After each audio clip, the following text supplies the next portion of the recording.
Hello, welcome to New Frontiers on CCTV International. I'm Ji Xiaojun in Beijing, and today we're continuing with our series about the Capital Museum in Beijing.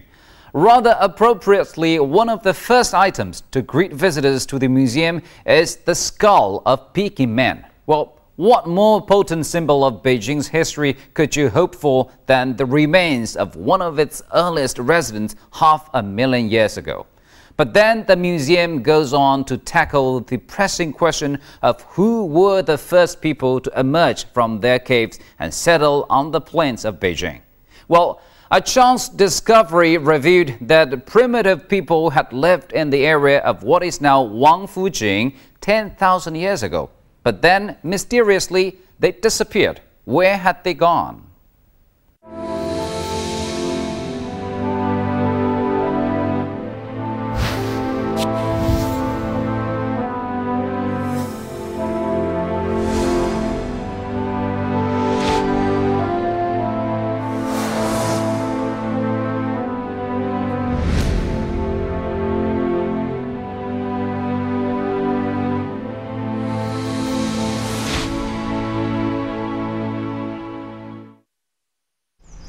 There are many Neolithic sites in and around Beijing that reveal traces of human activity. One of them is the Donghulin site, dating back nearly 10,000 years. Experts believe it may yield evidence of what caused the disappearance of ancient Wangfujing man.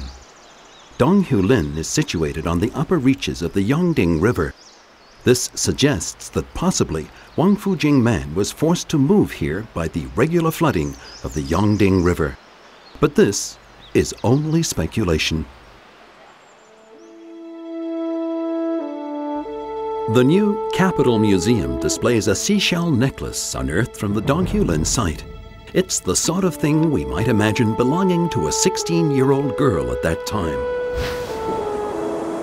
Research has shown that 10,000 years ago, Tianjin and Tangshan were submerged under the sea.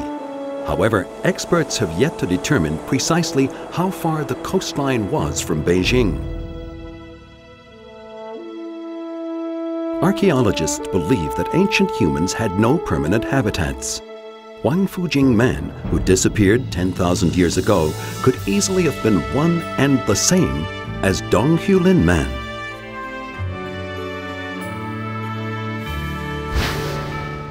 The construction hall at the new Capital Museum has on display a fire pot. In ancient times, it was used to keep fire alive.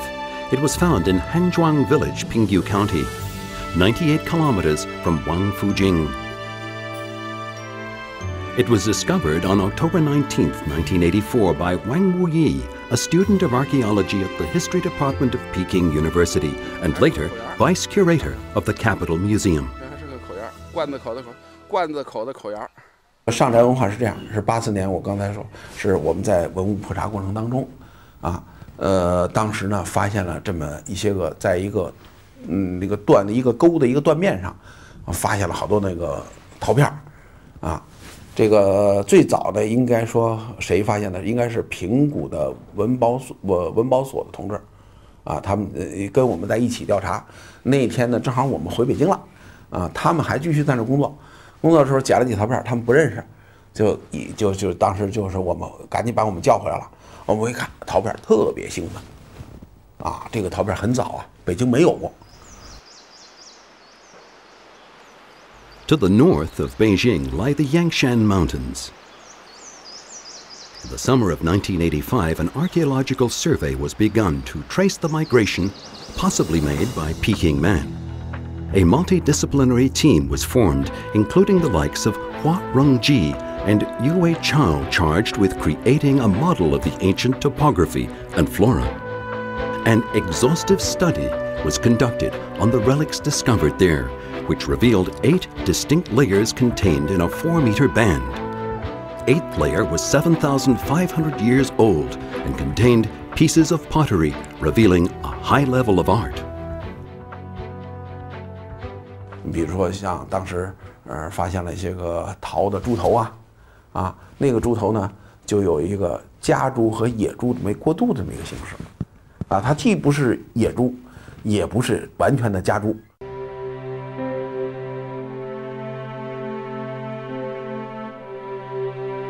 Wang Wuyu worked at the site for 10 years. So his understanding of how the Neolithic people must have lived there at the time is second to none. In the summer of 2007, Wang Wuyu visited the site again. A casual conversation with the local villagers led to a quite unexpected discovery. One of the villagers suddenly recalled finding something in his peach orchard.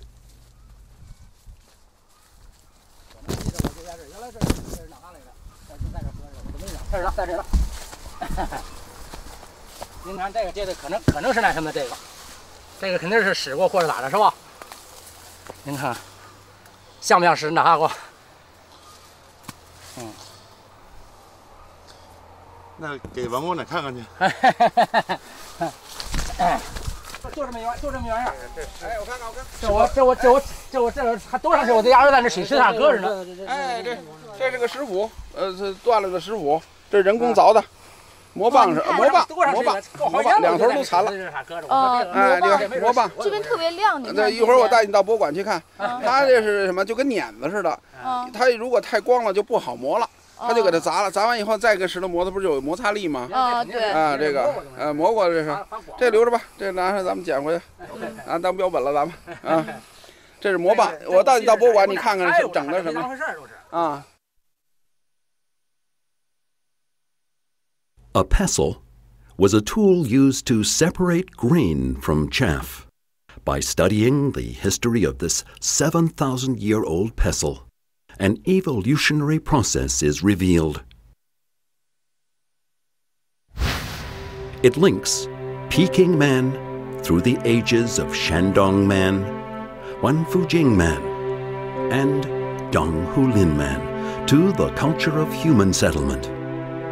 As time has passed, so we have understood more about Peking man, and this in turn has revealed how the first foundation stones were laid in the creation of a great city.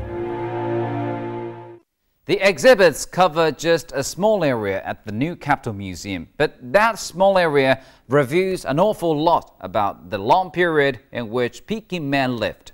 But what about Beijing itself? When, for example, did it first begin to take shape as a city? Prominently displayed at the exhibition are two bronzewares known as Kehe and Kelei. They are the most valuable treasures at the museum. They record the long history of the state of Yan, and especially the tragedy that overtook it at the end of the Zhao dynasty.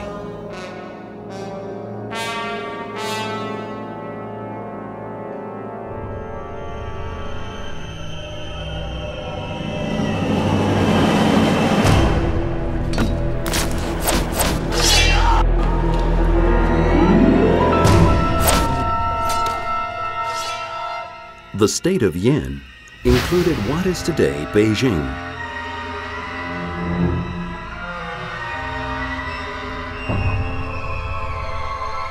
In the late Shang dynasty, over 3,000 years ago, Yan and another state called Ji covered vast areas at the foot of the Taihang Mountains. In 1045 BC, the Shang dynasty was defeated by the rival Zhao dynasty, whose territory expanded considerably as a result. The emperor, in order to rule effectively over this vast area, granted fiefdoms to the heads of various clans. These kings ruled the land on behalf of the emperor.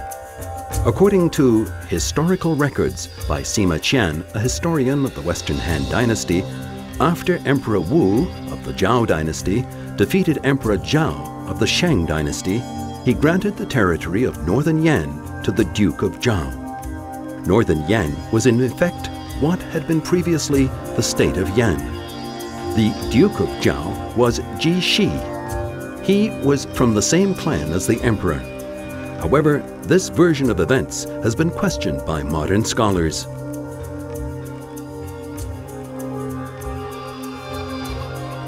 They claim that in ancient times, a new state could be established with relative ease, since there were so few people inhabiting such a vast area of land and traveling was extremely difficult. Therefore, if the emperor wanted to grant a vassal rich lands, why would he choose Yan, where the soil was so poor? The capital of the Zhao dynasty was situated in what is now Shanxi province, and so Yan was a long way away from the center of government. This is the basis of the doubts expressed by scholars concerning the claims made in the historical records. But this raises several questions, among them, where was the original fiefdom of Yan? And who, if not the Duke of Zhao, was it granted to? Answering these questions is essential if the time when Beijing was originally established is to be determined.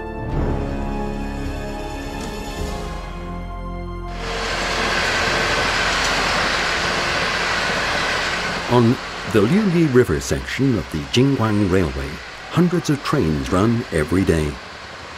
Here, the railway is lined by villages, including Lulijian and Dongjiachun.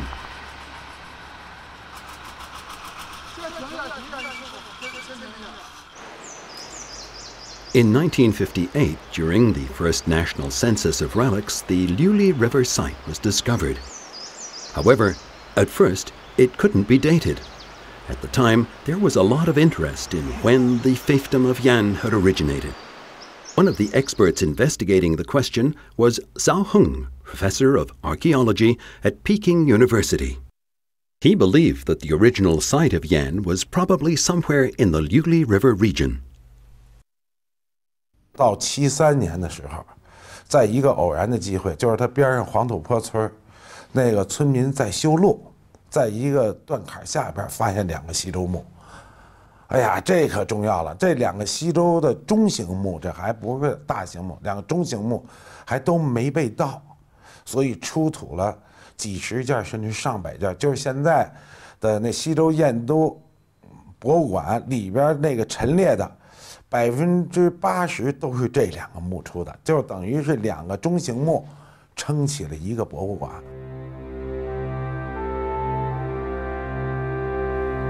A bronze work